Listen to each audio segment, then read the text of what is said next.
Last video में हम discuss कर रहे थे जो युगलिना है उनमें कसाबी गमन को, और इसमें हमारा जो थ्योरी चल रही थी, सिद्धांत चल रहा था, वो बुसली का मत था। देखिए, जो युगलिना होता है वो साइंटिस्ट बुसली के मत के अकॉर्डिंग किस प्रकार से गमन करता है। तो ये जो युगलिना होता है वो पानी पे दो प्रकार का बल उत्पन्न करता है, जिससे वो अपने आप को गमन करवाता है। इसमें जो पहला बल है वो शरीर के मुख्य अक्ष के समांतर लगता है, जबकि दूसरा जो बल है वो समकोण पर लगता है, और इन दोनों बल के कारण ही ये आगे की ओर बढ़ता है। जैसे कि अगर हम एग्जाम्पल की बात करें, एक पेज को जब अपन कसते हैं तो उसमें दो प्रकार के बल लगते हैं, एक आगे की साइड में और जबकि एक हम उसको फिराते हैं उसके तरफ।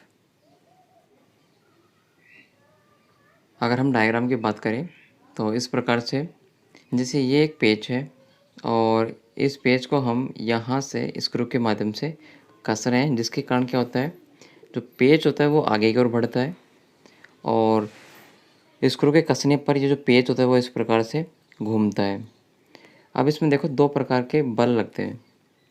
पहला जो बल होता है वो हम इसके ऊपर प्रेस लगाने पर ये बिल्कुल समकोण पे जाता है, जबकि जो दूसरा बल होता है वो इसके घूमने के ऊपर पार्श्व में उत्पन्न होता है। इस प्रकार से ये इसका हो गया पार्श्व बल, ये उसका हो गया समकोण बल। इस प्रकार से इसमें 90 डिग्री का कोण बन रहा है। तो इस प्रकार जो युगलिना होता है वो भी गमन करता है। ये जो थ्योरी है वो साइंटिस्ट बुसली ने प्रस्तुत की। दूसरा जो सिद्धांत है युगलिना के गमन का वो ग्रे थ्योरी है, यानी कि ग्रे साइंटिस्ट ने यह सिद्धांत दिया 1928 में। इस सिद्धांत के अनुसार जो युगलिना होता है उसमें जो कसाब होती है उनमें क्रमिक तरंगें उत्पन्न होती हैं एक सिरे से दूसरे सिरे पर, और वो कंटिन्यू चलती रहती हैं, जिसके कारण युगलिना गति करता है। अगर हम डायग्राम की बात करें तो इस प्रकार से ये कसाब है, इसमें एक बार तरंग जो है वो इस प्रकार से उत्पन्न हुई, अगली बार इसके विपरीत, इसके बाद में वापस से फर्स्ट टाइप जैसी। तो इस प्रकार जो युगलिना है उसके कसाब में क्रमिक तरंगें उत्पन्न होती रहती हैं और वो गमन करता रहता है। नेक्स्ट जो मत है वो साइंटिस्ट मेटजनर ने दिया, और इस सिद्धांत को वृत्ताकार स्पंदन सिद्धांत भी कहते हैं। देखिए, इस सिद्धांत के अनुसार क्या होता है, जो कसाब होता है उसमें वृत्ताकार गति होती है, और यह गति एक शंकु के रूप में होती है, कोन के रूप में। इस प्रकार से इस गति के कारण क्या होता है, जल में तरंगें उत्पन्न होती है और जिससे जो युगलिना होता है वो गमन करता है। डायग्राम की बात करें तो इस प्रकार से युगलिना है, ये वृत्ताकार गति करेगा। नेक्स्ट स्टेप में ये और आगे चला जाएगा और इसका जो मूवमेंट है वो चेंज हो जाएगा। नेक्स्ट स्टेप में युगलिना का जो आगे का पार्ट होता है कसा वाला, वो आगे की ओर चला जाएगा, नेक्स्ट और नेक्स्ट। इस प्रकार जो युगलिना होता है वो वृत्ताकार गति करता है। यह थ्योरी मेटजनर साइंटिस्ट ने दी। अगला जो सिद्धांत है वो मोस्ट इम्पोर्टेंट सिद्धांत है, जो कि साइंटिस्ट ओलेला और क्रिसमान दोनों ने मिलकर दिया 1925 में। इन सिद्धांत के अनुसार अगर हम बात करें युगलिना में गमन की, तो इनमें गति के समय जो कसाब होता है वो चाबुक के समान पार्श्व में दोनों ओर गति करता है। जिस प्रकार से चाबुक होता है वो दोनों साइड में गति करता है, पहले वो पीछे की साइड जाएगा फिर वो आगे की साइड में जाता है। इसके गति के पीछे दो स्टेप होते हैं जिनको हम प्रभावी स्ट्रोक और रिकवरी स्ट्रोक बोलते हैं। ये हमने जो पैरामीशियम था उसमें भी पढ़े थे, प्रभावी स्ट्रोक और रिकवरी स्ट्रोक, यानी कि पुनः प्राप्ति स्ट्रोक। प्रभावी स्ट्रोक की बात करें तो इसमें जो कसाब होता है वो गति के दौरान सीधा होता है, कठोर होता है, ठीक है। उसके बाद में क्या करता है, ये जल पर आघात करता है, जिससे जल जो है वो आगे से पीछे की ओर खिसकता हुआ जाता है। इस प्रकार से अगर हम डायग्राम देखें तो ये युगलिना है, और युगलिना में ये कसाब निकले हुए हैं, जिसमें नंबर 1 जो कसाब है वो बिल्कुल कठोर हो चुका है, सीधा हो चुका है, और अब ये जो है वो पानी के ऊपर यानी कि जल के ऊपर आघात करेगा, ठीक है। जल के ऊपर जब आघात करेगा इस प्रकार से सीधा होकर के, इस प्रकार जब जल पे आघात करेगा तो जो पानी है वो पीछे की ओर तेज़ी से बहेगा। जिससे क्या होगा, ये जो इसकी बॉडी है यूग्लिना की, वो आगे की ओर बढ़ जाएगी। जिस प्रकार हम नाव में बैठ करके और पतवार से पानी को आगे से पीछे की ओर धकेलते हैं, वही स्टेप इसमें होता है। जिससे क्या होता है, पानी तो पीछे जाता है पतवार से, लेकिन जो नाव होती है वो आगे की ओर बढ़ती है। ठीक है, तो सेम उसी प्रकार से यहाँ पे जो कसाब है नंबर 1 फर्स्ट स्टेप वाला, ये कठोर है। पानी जब ये पानी से टकराएगा तो नंबर 2 वाली पोजीशन पे आ जाएगा, यानी थोड़ा सा नीचे मुड़ेगा। फिर थोड़ा और अगर पानी को आगे की ओर बढ़ाएगा, आगे से पीछे की ओर, तो नंबर 3 वाली पोजीशन पे आ जाएगा। नंबर 4 वाली पोजीशन जो है वो जल को पीछे की ओर धकेलती हुई है। जबकि नंबर 5, 6, छठी स्टेप में क्या होता है, जो कसाब होता है वो स्ट्रेट पोजीशन से होकर के जल को पीछे की ओर धकेल चुका होता है, जिससे जो उसका कसाब है वो नीचे की ओर आ जाता है। ये जो स्टेप है इसको बोलते हैं हम प्रभावी स्ट्रोक, यानी कि इफेक्टिव स्ट्रोक। इसमें क्या होता है, देखिए, प्रभावी स्ट्रोक में जो यूग्लिना है उसके कसाब तो पानी को पीछे की ओर धकेलते हैं, जबकि जो बॉडी होती है उसके बहाव के कारण आगे की ओर बढ़ती हुई चली जाती है।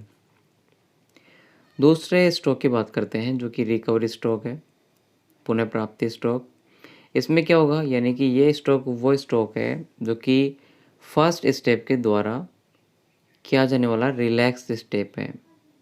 यानी कि इसमें जो यूग्लिना है वो शिथिल अवस्था में आ जाएगा, इनके जो कसाब है वो शिथिल अवस्था में चले जाएंगे। कैसे? नंबर 6 का स्टेप हमने देख लिया था यहाँ पे, यहीं से हम स्टार्ट करते हैं। यहाँ पे जो ये कसाब है वो नंबर 6 वाली पोजीशन का, यानी कि पानी को पीछे की ओर धकेल चुका है। अब ये क्या होगा, ये कसाब जो है वो ऊपर की ओर बढ़ेंगे। तो ऊपर की ओर बढ़ेंगे तो ये जल का कम से कम प्रतिरोध करेंगे, यानी कि जल को पीछे कम धकेलेंगे, क्योंकि जल के दिशा में ही गमन कर रहे हैं, इसलिए इनके बीच में जो आघात होगा वो कम होगा। देखिए, नंबर 6 वाली पोजीशन जो है वो रिलैक्स होने वाली है, यानी कि ये कसाब जो है वो आगे की ओर बढ़ रहा है। नंबर 7 पोजीशन, नंबर 8 पोजीशन और नंबर 9 पोजीशन। अब देखिए, नंबर 6 जो पोजीशन है उसमें जो कसाब है वो शिथिल है, बिल्कुल कैसा है, मुलायम पड़ चुका है। जबकि जो अभी ये आगे की ओर बढ़ रहे हैं तो उसमें क्या हो रहा है, ये जो कसाब है वो वापस से एक्टिवेट होते हुए जा रहे हैं, कठोर होते जा रहे हैं और सीधे होते भी चले जाएंगे। तो हम अगर लास्ट नंबर 12 की बात करें तो इसमें जो कसाब है वापस से एक्टिवेट हो गया है, सीधा हो गया है और अब ये नेक्स्ट स्टेप के लिए रेडी है, जो कि नेक्स्ट स्टेप हमारा ये इफेक्टिव स्ट्रोक ही होगा। क्योंकि जो इसमें 12वां जो कसाब है अब बिल्कुल पानी के बीचों बीच स्ट्रेट हो चुका है। अब ये पानी को मोड़ करके नीचे को धकेलेगा इस प्रकार से। इसलिए ये जो हमारा दूसरा स्टेप है ये पुनः प्राप्ति स्ट्रोक है, जिसमें कसाब जो है वापस से अपने वाली पोजीशन में आ जाते हैं। अब इसमें कंडीशन क्या होंगी, इसमें कसाब जो है वो जल के ओर बढ़ते हैं, यानी कि पीछे से आगे की ओर बढ़ते हैं, जिनसे जल का प्रतिरोध कम होता है और पानी भी पीछे की ओर कम धकेलता है। इसी के साथ में जो बॉडी होती है वो आगे की ओर नहीं बढ़ती है, क्योंकि इसमें ये वाला पोर्शन जो है वो स्थिर होता है, सिर्फ कसाब में मूवमेंट होता है। जब यहाँ पे कसाब नीचे की ओर मूवमेंट करते हैं तो बॉडी इसमें आगे की ओर बढ़ती हुई चली जाती है। तो ये जो थ्योरी है वो उलेला और क्रिजमान साइंटिस्ट ने प्रस्तुत की, जिनमें 2 स्ट्रोक उन्होंने बताए।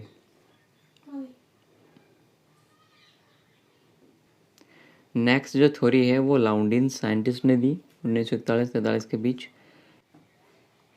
देखिए, लाउंडिन्स के मत के अकॉर्डिंग अगर हम गमन की बात करें तो इसमें जो यूग्लिना का जो कसाब है वो रुख को गति के समय पीछे रखता है और अपने कसाब में क्रमिक रूप से सर्पिलाकार, इस प्रकार से सर्पिलाकार तरंग उत्पन्न करके आगे की ओर बढ़ता रहता है।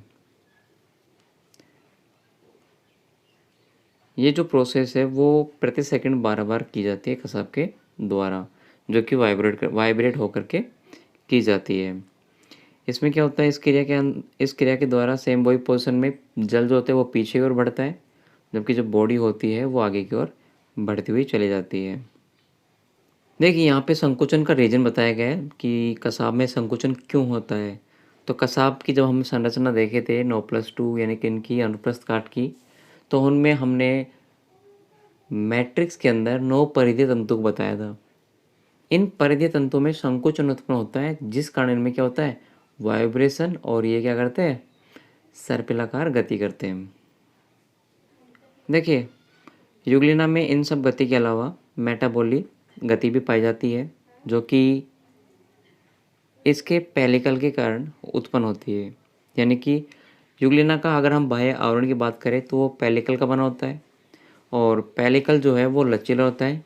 इसी के कारण ये अपनी आकृति में परिवर्तन करता रहता है और रैंक करके आगे की ओर बढ़ता है। इस प्रकार से ये इसका कसाब जो है वो मूवमेंट कर रहा है इस प्रकार से, यहाँ से, और फिर ये सीधा हो गया, और इस प्रकार से ये अपने कसाब में तरंगे उत्पन्न करता है, जिससे क्या होता है, यूग्लिना गति करता है। यहाँ पे यूग्लिना का जो आकार है वो भी बदलता हुआ चला जाता है, क्योंकि यहाँ पे उपापचय क्रिया होती है शरीर में, और उपापचय क्रिया होने के कारण जो इनका शरीर है वो चेंज हो जाता है। इस प्रकार ये सारे जो मत है वो यूग्लिना के गमन को बताते हैं। इनमें जो मोस्ट इम्पोर्टेंट जो है वो लाउडिन्स और ओलेला एंड क्रिज़मान का सिद्धांत है। अक्सर जो पेपर होता है उसमें यही 2 थ्योरीज ज़्यादा पूछता है। नेक्स्ट हम डिस्कस करेंगे जो पार्श्वपात गमन है उस प्रोसेस की। स्टूडेंट, आशा करता हूँ आज का वीडियो हमारा आपको अच्छा लगा होगा, तो प्लीज़ इसे लाइक कीजिए और हमारे बायोलॉजी क्लासेज चैनल को सब्सक्राइब कीजिए, साथ में बेल आइकन को भी प्रेस कर लीजिए, ताकि आगे के चैप्टर जो हमारे बायोलॉजी क्लासेज यूट्यूब चैनल पे आएंगे वो आपको तुरंत सबसे पहले प्राप्त हो जाएं। Thank you student.